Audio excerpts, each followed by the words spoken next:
across the internet, people construct online identities, and a username is the most important aspect of that profile, giving them an identity to use when revealing potentially sensitive information. One user did exactly that as they posted about a confusing yet strange experience they had in their town.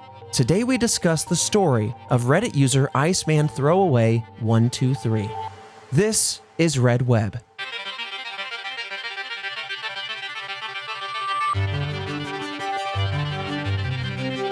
Welcome back to another Mystery Monday here at Red Web, the show where we discuss conspiracy theories, unsolved mysteries, cryptids, true crime, aliens, everything in between. Today, we got another internet-centric mystery, which is my favorite. I'm your host, Trevor Collins, with me as always, with that gut check, those questions, that psychic power, I think, Alfredo Diaz. No. That's when the government starts testing and probing me. I don't like it. Your gut instinct's too natural. It's too good. I think you can read my mind sometimes. So I'm putting it out there. You got abilities. I see we're going back to our roots. Oh, yeah. It's been a while since we dusted off a nice, juicy internet mystery.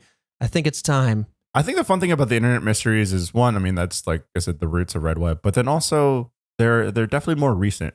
And yeah. Like, you can kind of like look and go, okay, there's more recent tech involved, or at least should be involved. It's not always involved. The analysis could be more modern. It's a new frontier for mysteries. It's why I love it so much.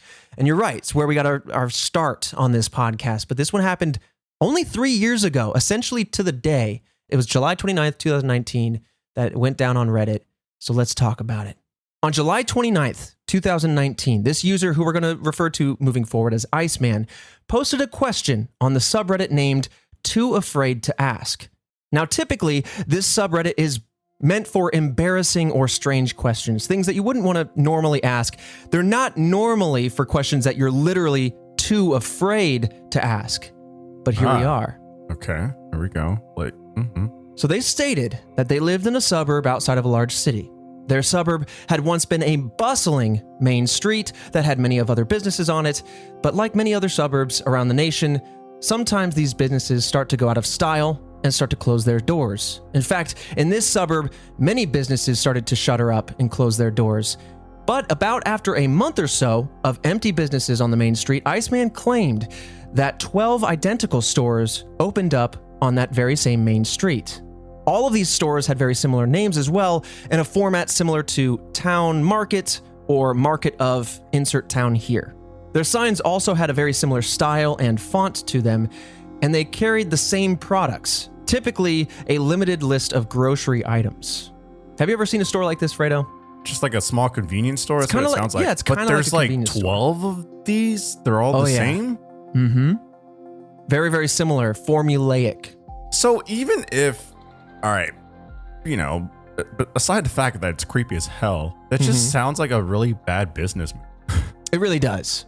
It's just they're like, I'm going to corner this suburb. I'm going to make 12 stores. Right. And they're all similar, I guess. All very similar. And that's not even the eerie part. I mean, that just feels like bad business, but it doesn't really stand out and raise the eyebrow, right?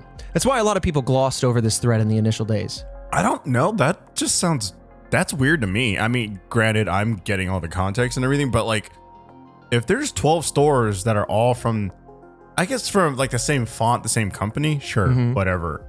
But if they're all just selling, I don't know, various little like convenience store things is kind of what I'm getting at here. That's weird. Yeah. I would honestly like walk into each store and just go, what's trying to spot the differences. Right. Ooh, that'd be... You'd get on someone's radar by walking into each of these stores. It'd be eerie. Very. Wouldn't it? Just to kind of just be like, it's the same thing pretty much. Oh, it's eerie for reasons that you haven't even understood yet. So let's talk about it. If you walk into these stores, the food appears to be a store brand from other large stores, essentially private label, not that name brand goodness, if you will, from other stores like Walmart or Target or whatever. However, these off-brand private label items were sold at a much higher price, which would indicate that they weren't having direct shipments to them, but rather somebody was going to one of these big box stores, buying a bunch of private label, coming back to their store and stocking their shelves, which is a very, very cost inefficient way of holding business. And I think will play into some of the theories coming. I just that's from a business perspective. This is all terrible. It's all very terrible. So it's starting to raise some business eyebrows.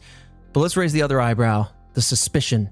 Now, these stores had very, very few customers, especially if you paid attention. The parking lots would often be empty or non-existent of anybody kind of perusing this store. However, if you did decide to enter them, you would notice that there would be quite a number of staff members in this place.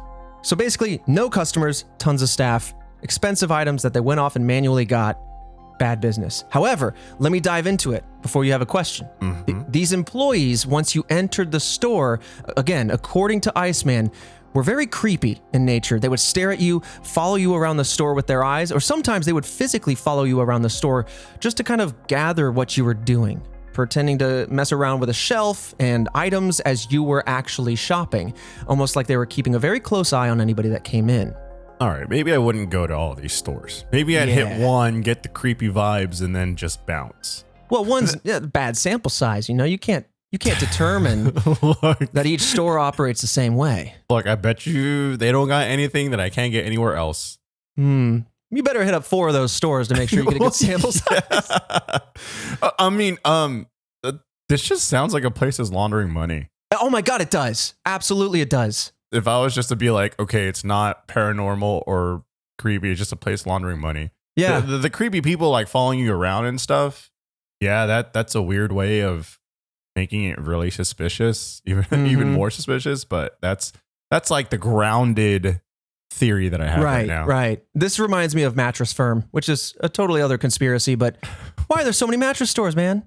How are they staying open? There's a lot of mattress stores, and they're supposed to last like 10 years. Yeah, I'm not buying it. They're laundering money in my mattress.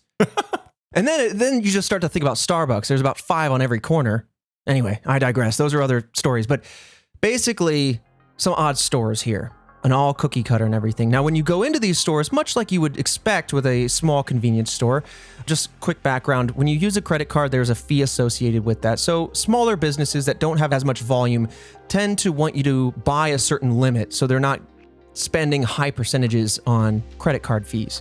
So the same applies to this store. However, the minimum purchase for a credit card was pretty extraordinary. They would only accept cash unless you bought over $50 worth of items.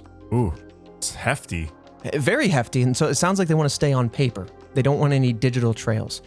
Now, the original poster, the OP, claimed to have purchased bread only to realize that when they got all the way home, it had been 2 months expired. So they came back to the store in order to return the bread, and when they tried to do that, they started checking out the shelves, and they realized essentially everything on the shelves was expired.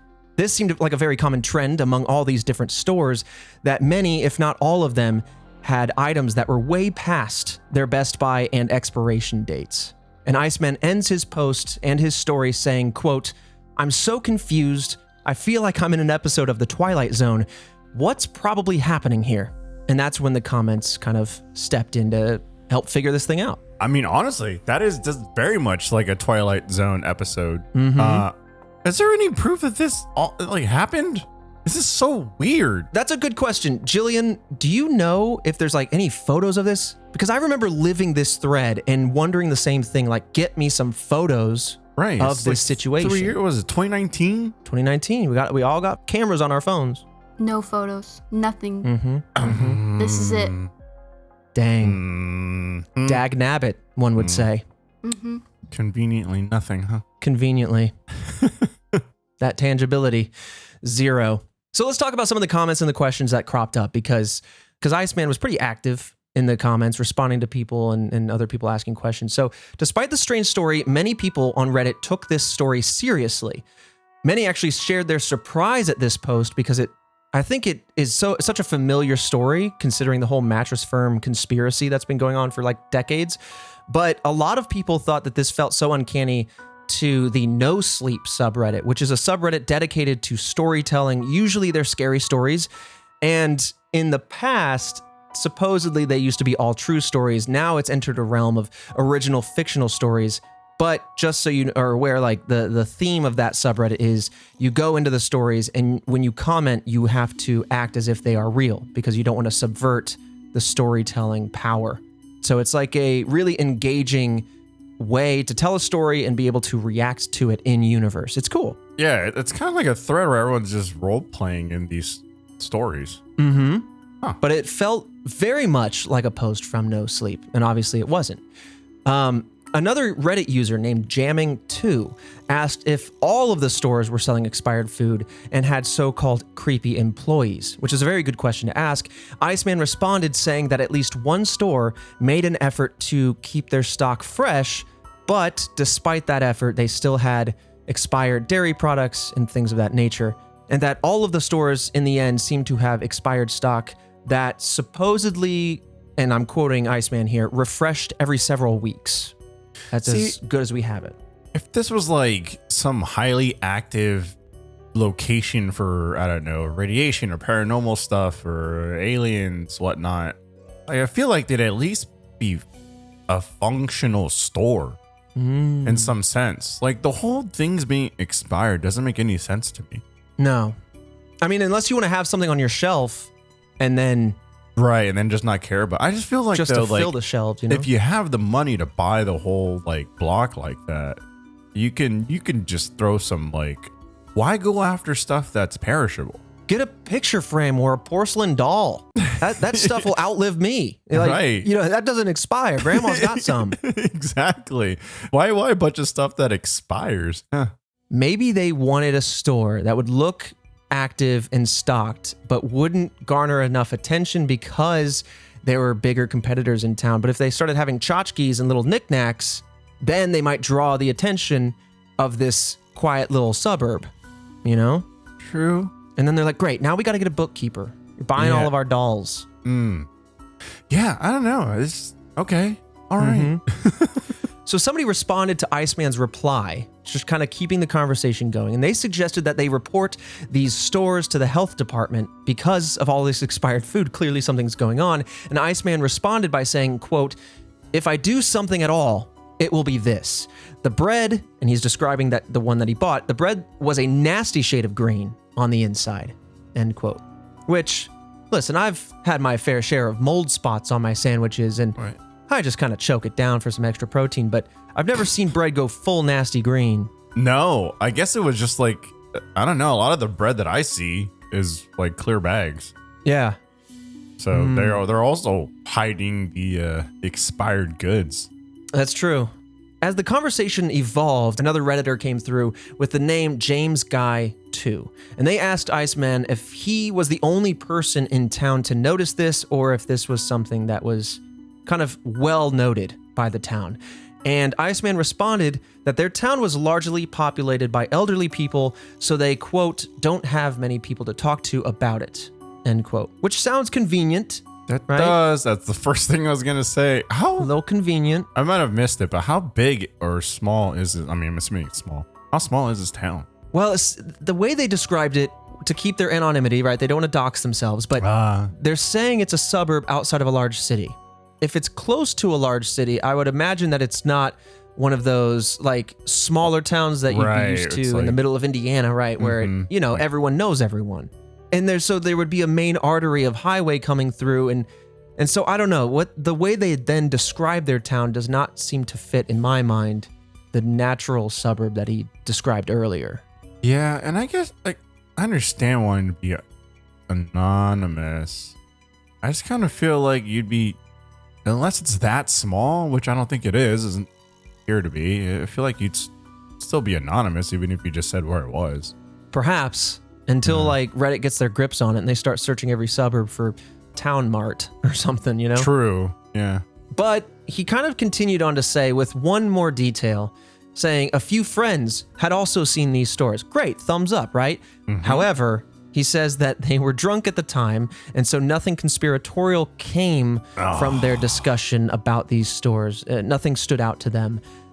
So again, we have another, I don't know, it's slippery. Right, it's a little slippery, or it's like, conveniently, like this, like isn't easily answered because of that. You know, does everyone else notice? No, town's pretty old. You know, all my friends noticed, but they were drunk. Right. But it's just like, this is recent. This isn't that far off. I just feel like you could still, oh man, I don't know. I would have tackled this such a different way. I'd still document it. I'd take photos. I'd be out my, I don't know how old this person is. I'd be on my bicycle just taking photos with my iPhone. Right. It doesn't matter how old your iPhone is. Like, you can still get a ton of photos in. Strap that thing to your handlebar, start live streaming, son. Yeah, I would document it. I feel like you have that technology. Just be like, look, it's weird. I don't understand Right, this isn't 2001. You don't care about anonymity on the internet anymore. Yeah. But, I get it. Don't dox yourself. It's silly. But basically, these are the only details they gave away about their location. Everything else was very coded and very, I don't know.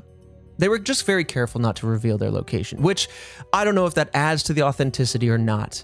But in another comment, Iceman said that it was strange how quickly these identical stores went up because usually when you put up a business, especially in his town, he's saying, they have to deal with lengthy zoning issues. Now, I will say, if these are businesses that closed and now are reopening as a different business, you don't need to rezone them. But I do want to say that because of this language, he was extrapolating the idea that the local city government must be in on whatever this scheme is, that maybe some kickbacks were happening because of how quickly all these stores went up. Yeah, I mean, you'd have to think in some way, shape, or form, like the government or just kind of like local authorities or whatever it be, or like politician or something. Like, you can't just throw up buildings, right? Like that, especially that many buildings that quick. Well, I feel like they would just use the established buildings, right? Yeah, but I mean, there's all kinds of permits and regulations that need to be done. You can't, like, the handoff of buildings is not that simple. That's fair. Yeah, I mean, you also have to buy it as well, and then there's the whole process of handing over like all the documents, the paperwork, and deeds to the buildings, whatnot, land, etc. Well, we kind of talked about the idea of pictures, and I want to dive into that a little more because Iceman did add an update to his original post to extrapolate, because a lot of people were asking, yo, where are the photos? Let's get into this. He edited in like a little disclaimer that said, hey, I work late, therefore I can't get any good pictures here. Their update does not have a timestamp on it, but it is worth mentioning that Iceman's last confirmed activity on that account, remember, it is a throwaway, which is an account you make for the sake of putting out some information and then never using the account again. So the last activity on this account was July 29th, that very same day that the original post happened, at 8:14 p.m. Central Time.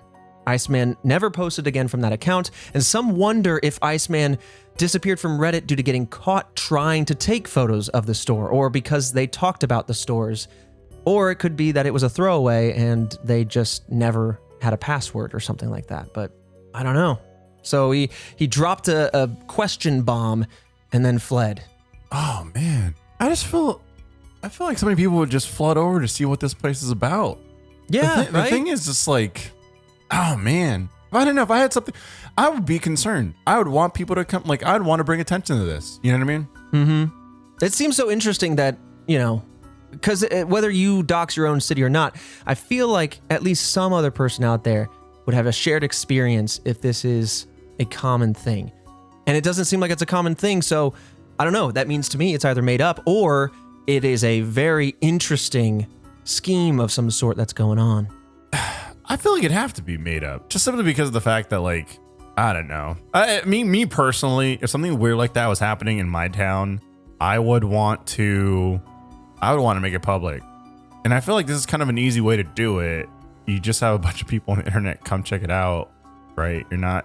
You're somewhat anonymously, like, bringing attention to this.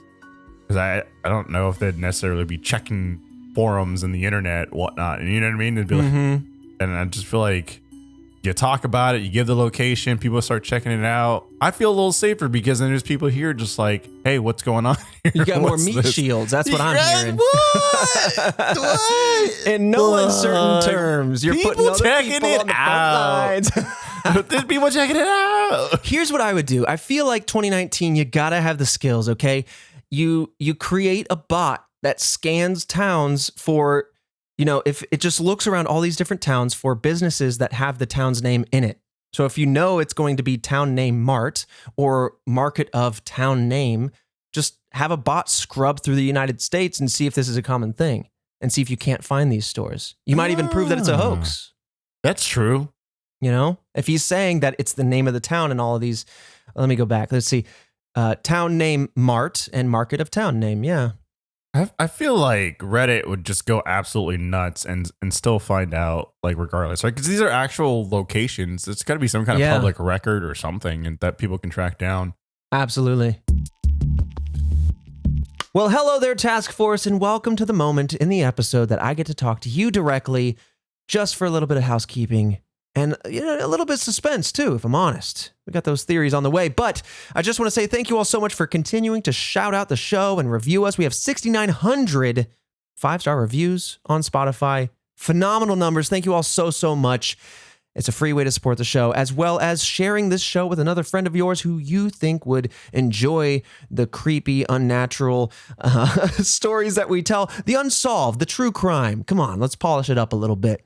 But yeah, just bringing other people into the task force is another fantastic way to support the show. And thank you all so much for doing that. Really appreciate you.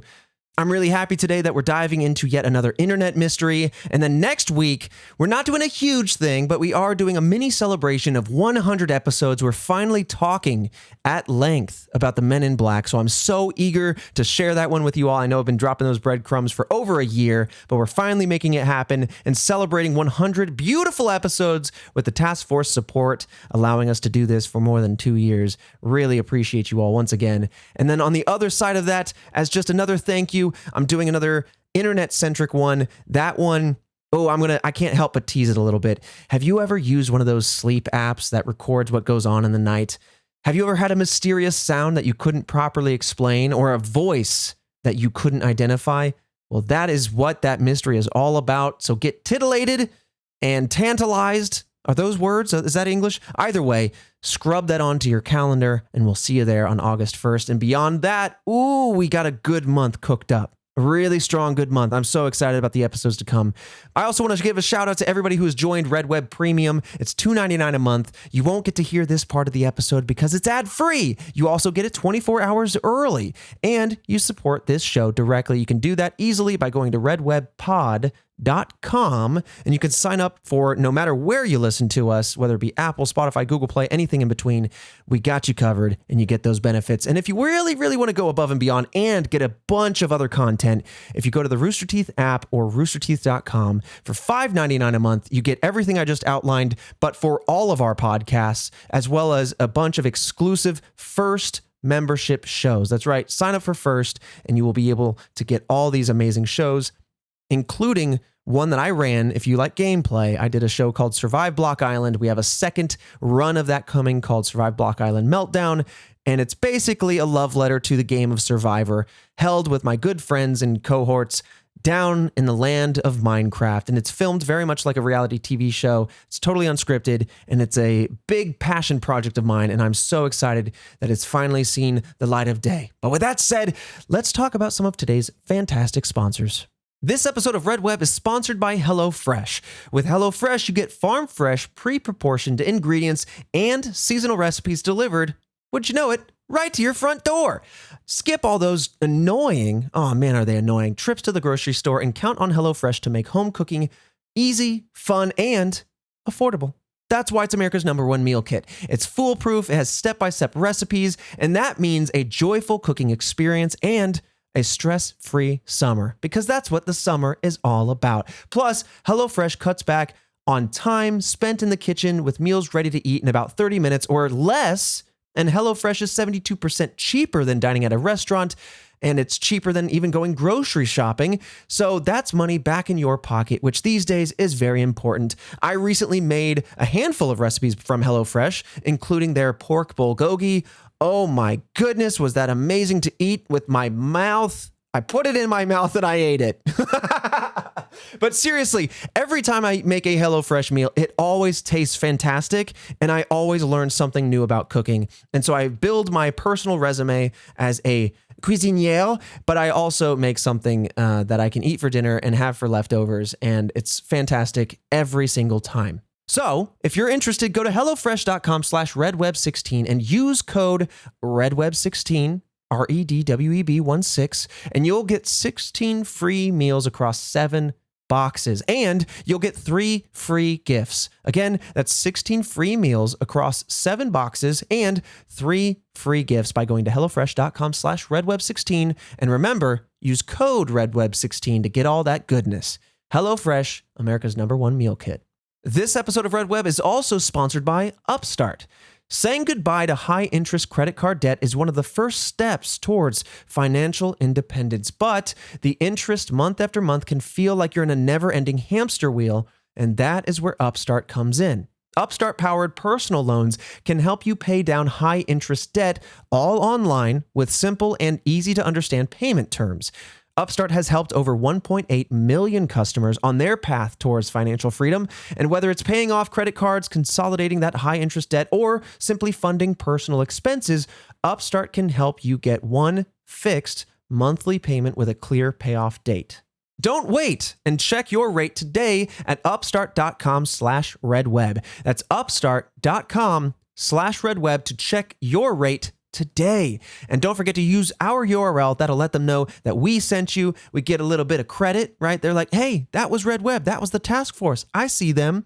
Help support the show. And by the way, loan amounts will be determined based on your credit, your income, and certain other information that you will provide in your loan application. Once again, go to upstart.com/redweb. And as always, be mindful of any financial services and conduct your own research because finances are very important. And with that said, let's get right back into the mystery.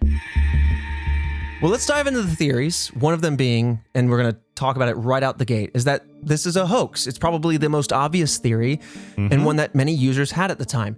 Iceman had no pictures and no information to verify their story. They were very cagey about releasing any sort of information, which I understand. However, in the grand scheme of the understanding the story and telling the story, you didn't give enough to really solidify it.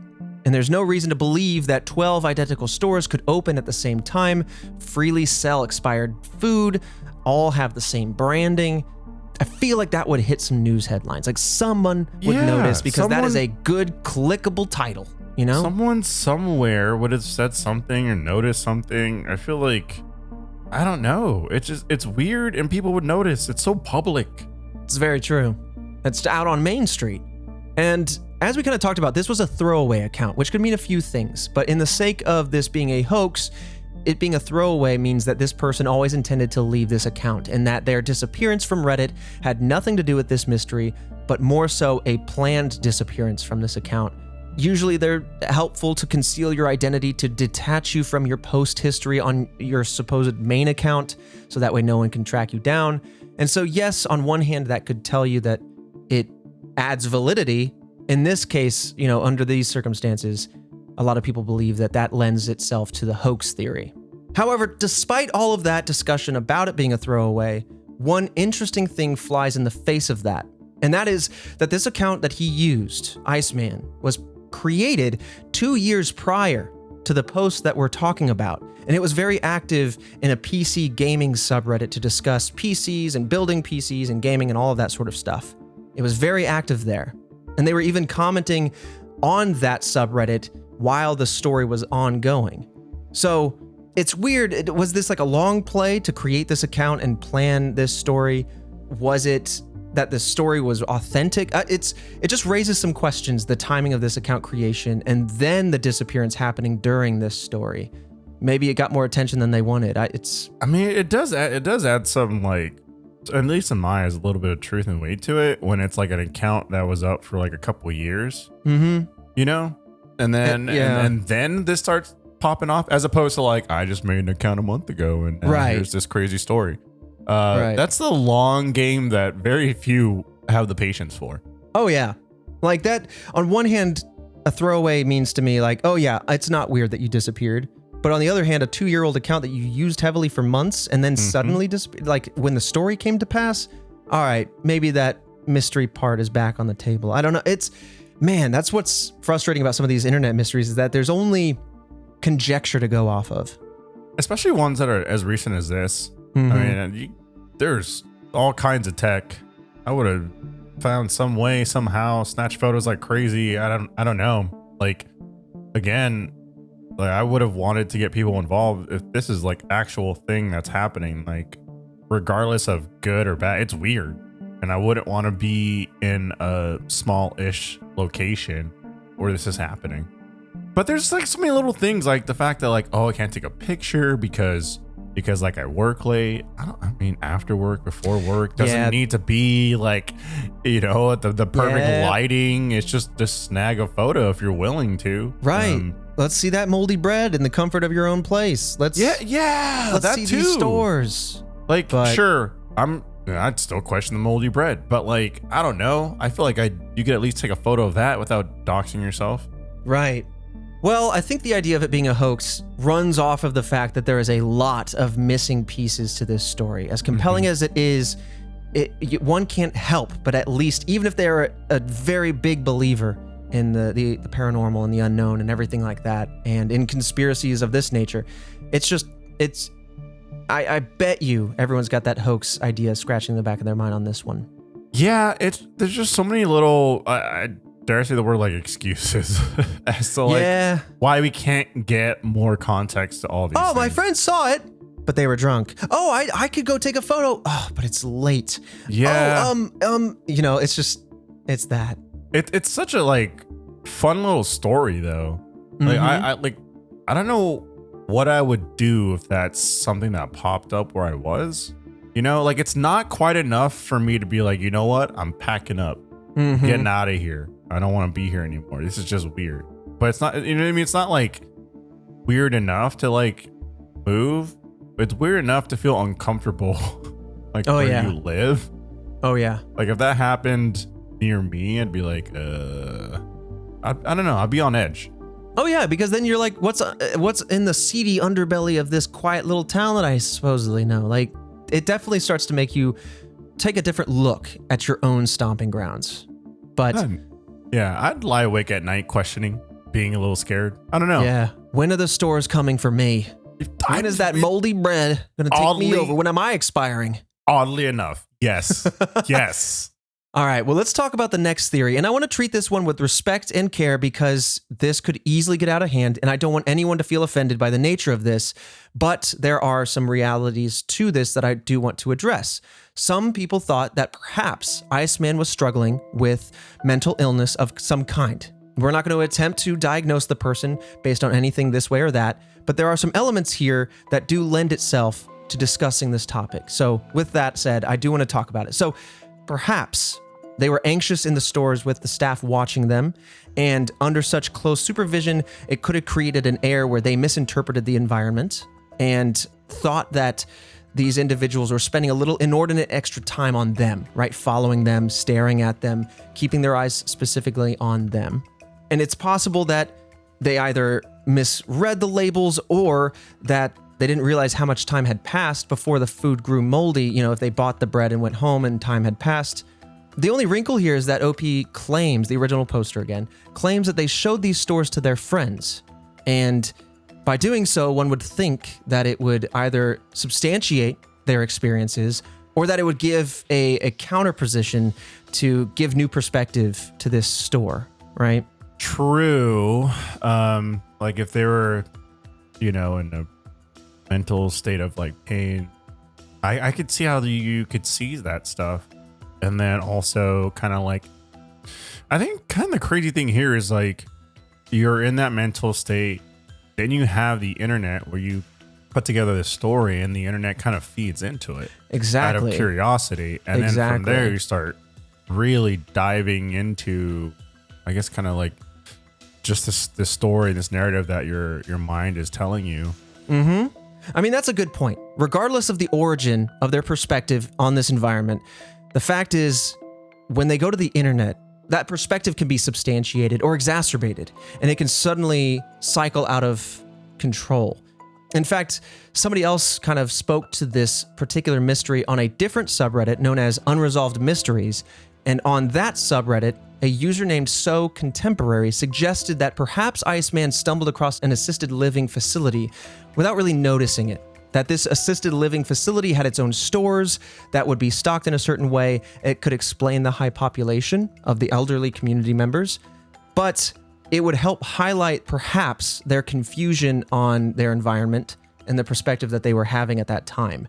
Either way, that's about as deep as we'll go on this particular theory because, again, it's all conjecture, but it's not out of the cards, right? No, not at all. But with that said, let's move on to what might be the most realistic yet extraordinary theory, right? Beyond hoax, that is, that this was the front for some sort of level of organized crime.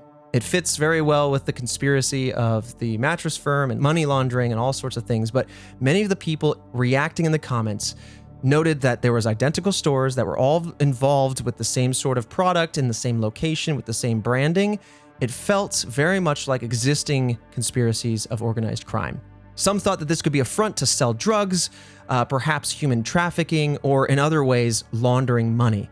Money laundering, just to be clear, is where crime organizations use legitimate businesses to cook the books or skew their accounting for their illegal activities. If you've seen Breaking Bad, you'll see that in full play. Or if you've seen Ozark, you'll see that in full play. But basically, it is to say like, oh yes, we sold 5 boxes of Cheerios, but actually they sold a brick of something nefarious. And that's how they kind of wash it out with the government and with taxes and all of that. They are washing the money to make it clean, i.e. money laundering. Anyway, again, as you and I have kind of said, Reddit users at the time also brought up the mattress firm conspiracy. Now, succinctly, this conspiracy revolves around the perception that there are so many mattress firm stores in very close proximity, typically, yet there very rarely seems to be any customers inside them. And so it raises the question, why are so many in the same place? What warrants them being there in that number? And how can they stay open if there's no patronage, other than the idea of there being some sort of money laundering happening? That's wild. I never knew that was, I mean, it makes sense. Yeah. Hell, I even got a mattress. So mattress firm. Oh, I help man, launder money. You just cleaned up some money. I know. Man, so this is the first time you've heard of that. Yeah. I mean, there is a ton of them though. Yeah. It's funny because I remember the first time I heard this too, deep on the internet long ago. And when you hear this for the first time, I apologize if I took for granted that knowledge, but when you hear that for the first time, you think back and you go, yeah, I have seen a bunch of mattress firms in my town. There you go. Yeah, I don't know why there's so many. People really, I guess everyone needs a mattress. Yeah, but how But they- often? But I can't tell you the last time I bought a mattress, like 8 years ago. But I guess like there's people moving out.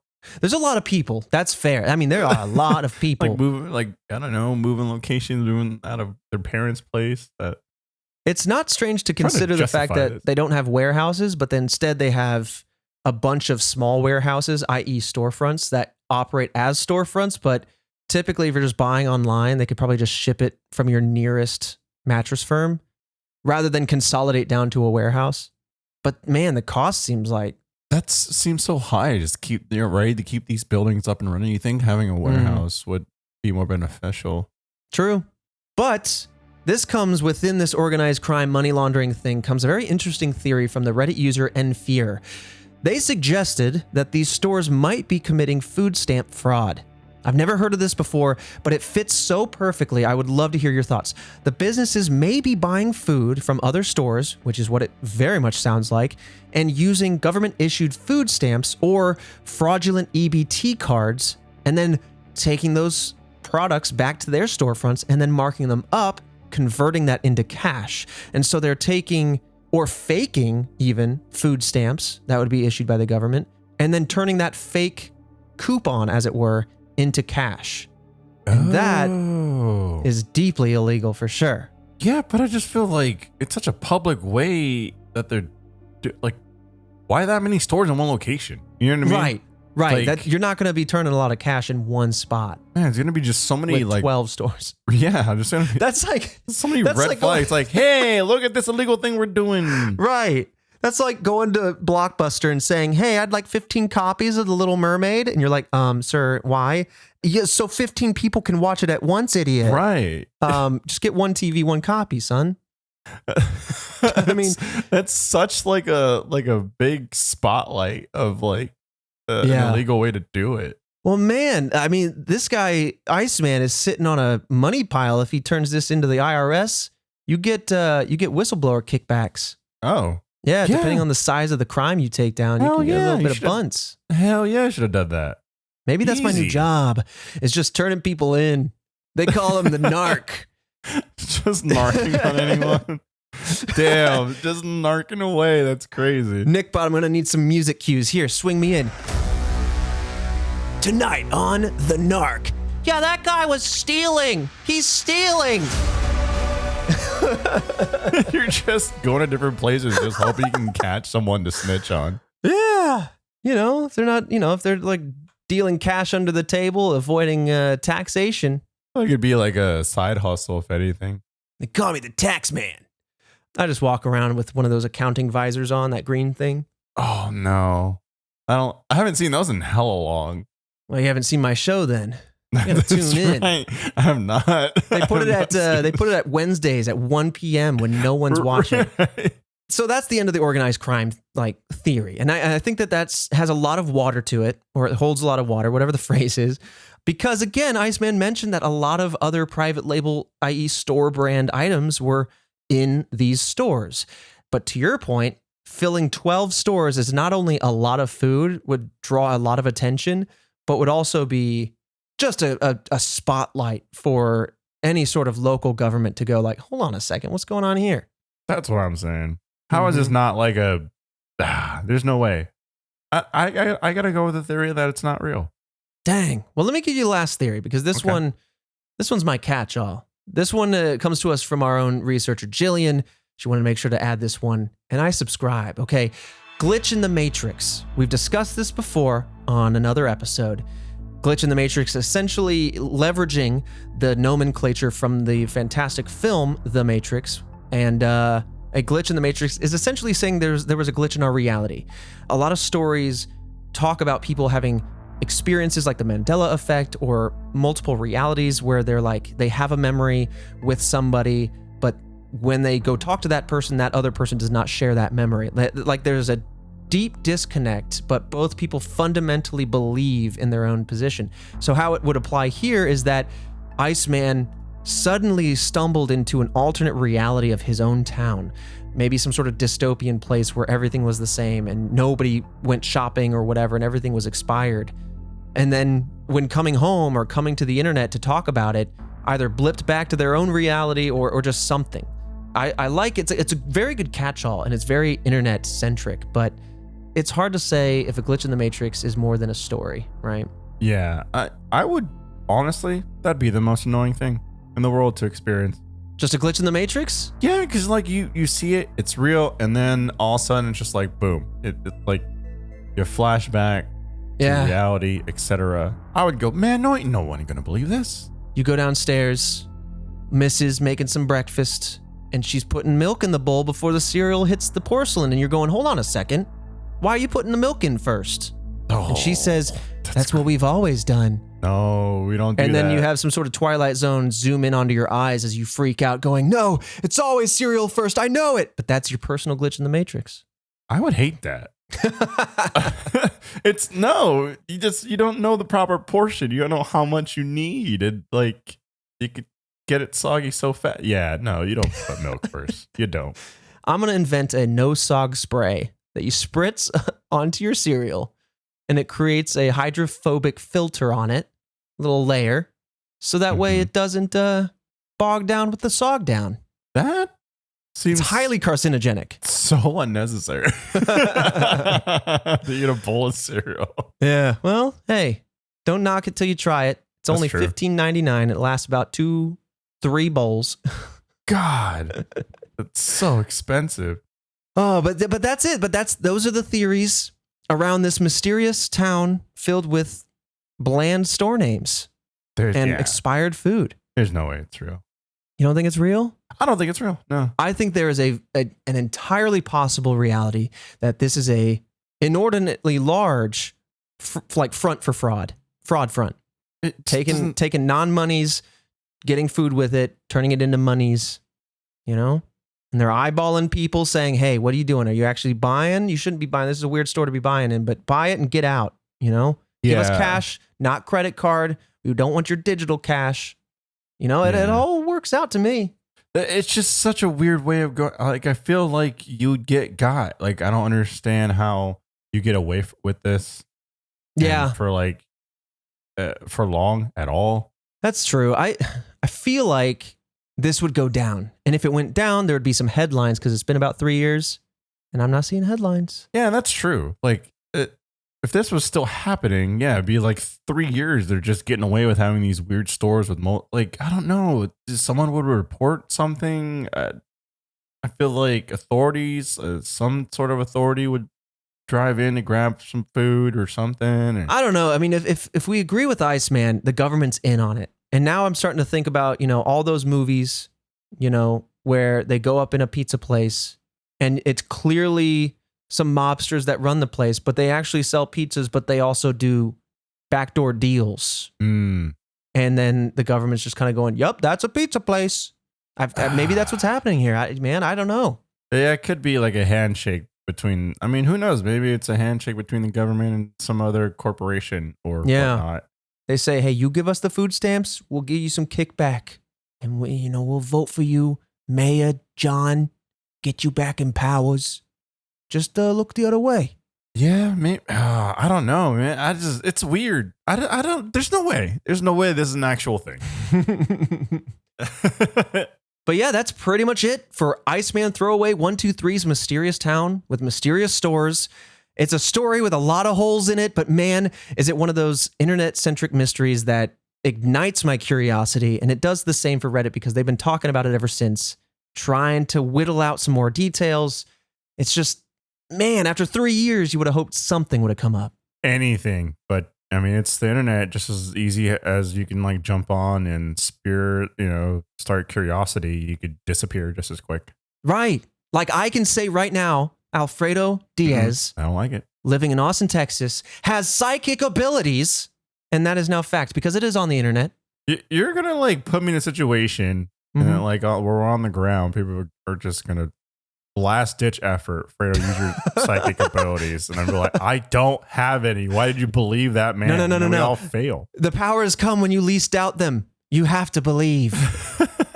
I'll be your papa to your 11. It's like mystery, man. It happens when no one's looking. Yes, that's exactly it. Well, anyways, I hope you all enjoyed our kind of getting back into our roots. Next week, we have a big mystery for episode 100. It's a topic that you might be very intimately aware of. I'm just going to spill the beans. It's Men in Black, baby. We're finally talking about them and a lot of the stories surrounding them. And then I think we're gonna throw out another internet mystery after that. So stay tuned. Get excited. Fredo, I'll see you right back here next week, next Monday, for another mystery. And he's passed out.